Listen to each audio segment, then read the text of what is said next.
y'all, it's Hope at Crafty Hope, and I am working on ICAD number 29. You saw my little hand motion there. I was feeling a little iffy on today's prompts, which are quilt and decoupage.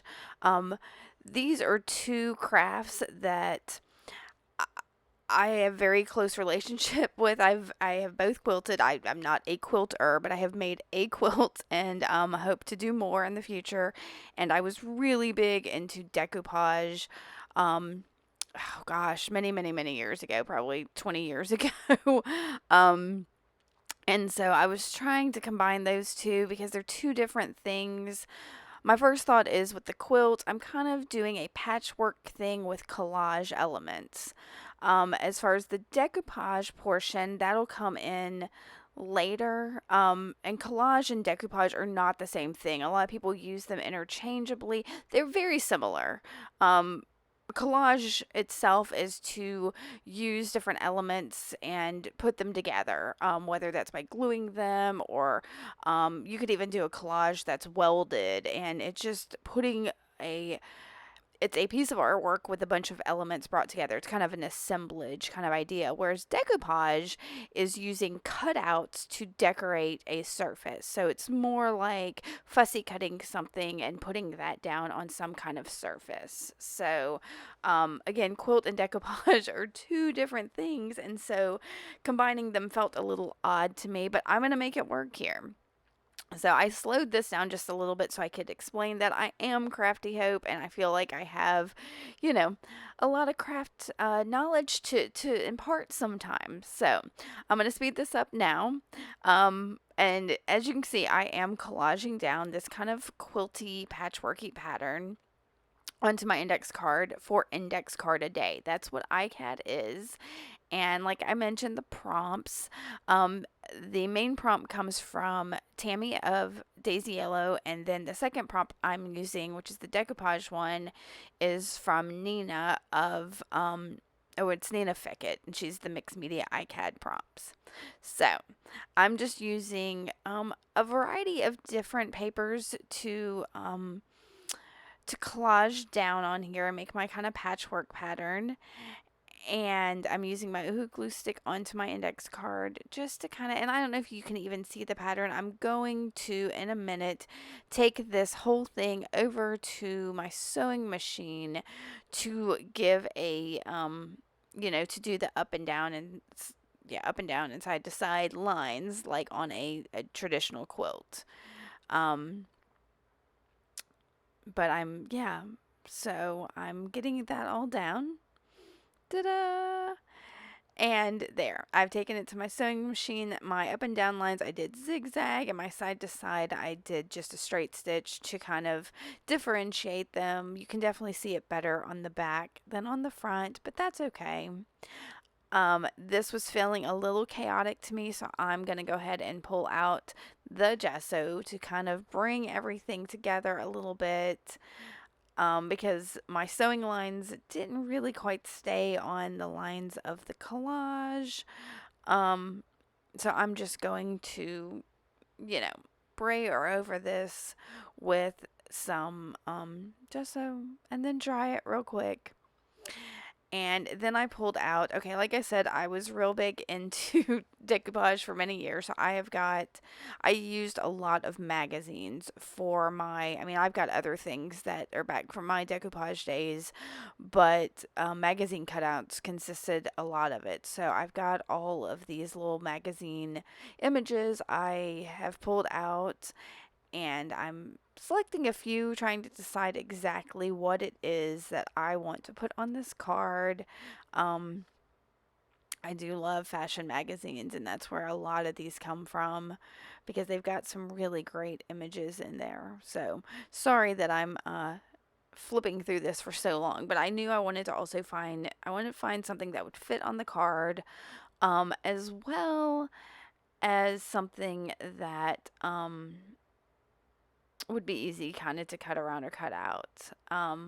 Yeah, I saw all those ladies, and I thought, well, I could cut them down and put one of their faces on there. So, and you see my handy dandy storage all is just a big zip top bag.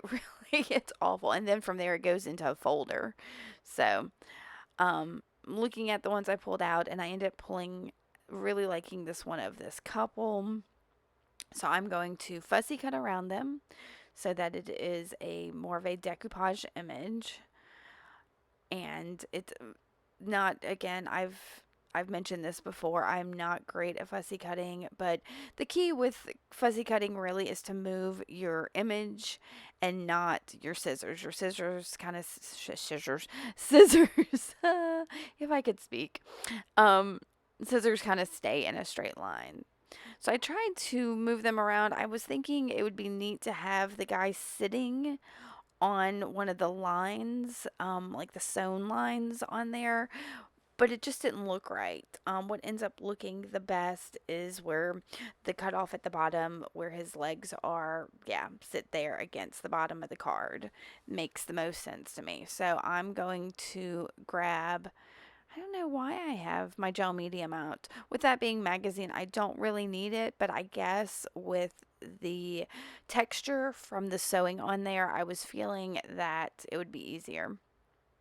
Well, and also really when you decoupage, you tend to go over the top of the image too. So I think that was my thought there.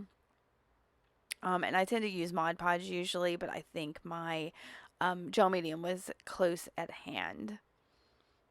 Now this was feeling a little blah to me, so I'm going to add just some pencil marks in here with just some, I don't know, some mark making pencil marks in here. My favorite little parallel dashes that I tend to put all over things. So I'm sticking those down just to give a little more interest to the background to this.